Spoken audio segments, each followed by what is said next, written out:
ಮಹತ್ವದ ಸಾಕ್ಷ್ಯವನ್ನ ಸಂಗ್ರಹಿಸ್ತಾ ಇದ್ದಾರೆ ಇಡಿ ಅಧಿಕಾರಿಗಳು. ಬಳ್ಳಾರಿ ಚುನಾವಣೆಗೆ ನಿಗಮದ ಹಣ ಬಳಕೆಯಾಗಿದೆಯಾ ಎನ್ನುವ ಪ್ರಶ್ನೆ ಕೂಡ ಇದೇ ಸಂದರ್ಭದಲ್ಲಿ ಎದುರಾಗ್ತಾ ಇದೆ. ಪ್ರತಿ ಮತದಾರರಿಗೆ 200 ರೂಪಾಯಿ ಹಣ ಹಂಚಿಕೆಯನ್ನ ಮಾಡಲಾಗಿದೆ. ಬಳ್ಳಾರಿ ಚುನಾವಣೆಗೆ ನಿಗಮದ ಹಣ ಬಳಕೆಯಾಗಿದೆಯಾ?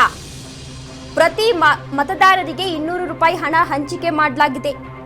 ಕಂತೆ ನೋಟುಗಳಿರುವಂತಹ ಫೋಟೋ ಇದೀಗ ಲಭ್ಯವಾಗಿದೆ. ನಾಗೇಂದ್ರ PA ಮೊಬೈಲ್ನಲ್ಲಿ ಈ ಫೋಟೋಗಳು ಸಿಕ್ಕಿದೆ. ಇಡಿ ಮಾಹಿತಿಯಂತೆ ಮತದಾರರಿಗೆ ಹಣ ಹಂಚಿಕೆಯನ್ನ ಮಾಡಲಾಗಿದೆ ಎನ್ನುವ ಆರೋಪ ಕೂಡ ಕೇಳಿ ಬರ್ತಾ ಇದೆ. ಬಂಧನ ಭೀತಿಯಲ್ಲಿದ್ದಾರೆ ಈಗಾಗಲೇ ಸಂಸದ ಇ ತುಕಾರಾಂ ಅವರು. ಹಲವು ಮಹತ್ವದ ಸಾಕ್ಷ್ಯವನ್ನ ಸಂಗ್ರಹಿಸಲಿದ್ದಾರೆ ಇಡಿ ಅಧಿಕಾರಿಗಳು.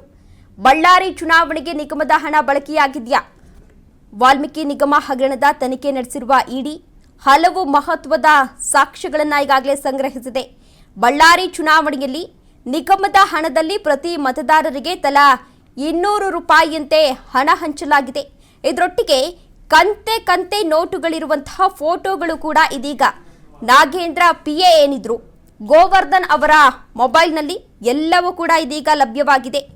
ಇಡಿ ಕಲೆ ಹಾಕಿರೋ ಮಾಹಿತಿಯಂತೆ ಬಳ್ಳಾರಿ ಚುನಾವಣೆಯಲ್ಲಿ ಮತದಾರರಿಗೆ ಹಣದ ಹೊಳೆಯನ್ನೇ ಈಗಾಗಲೇ ಹರಿಸಲಾಗಿದೆ ಎನ್ನುವ ಮಾಹಿತಿ ಸಿಗ್ತಾ ಇದೆ.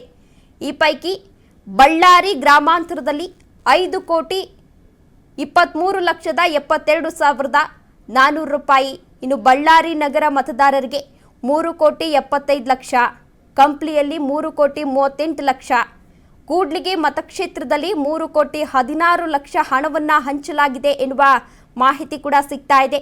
ಈ ಮಾಹಿತಿಯನ್ನೇ ಆಧರಿಸಿ ಇದೀಗ ಇಡಿ ಅಧಿಕಾರಿಗಳು ದಾಳಿಯನ್ನ ನಡೆಸಿದ್ರು. ಸುಮಾರು 60ಕ್ಕೂ ಹೆಚ್ಚು ಅಧಿಕಾರಿಗಳು ಈಗಾಗಲೇ ದಾಳಿಯನ್ನು ನಡೆಸಿದ್ರು.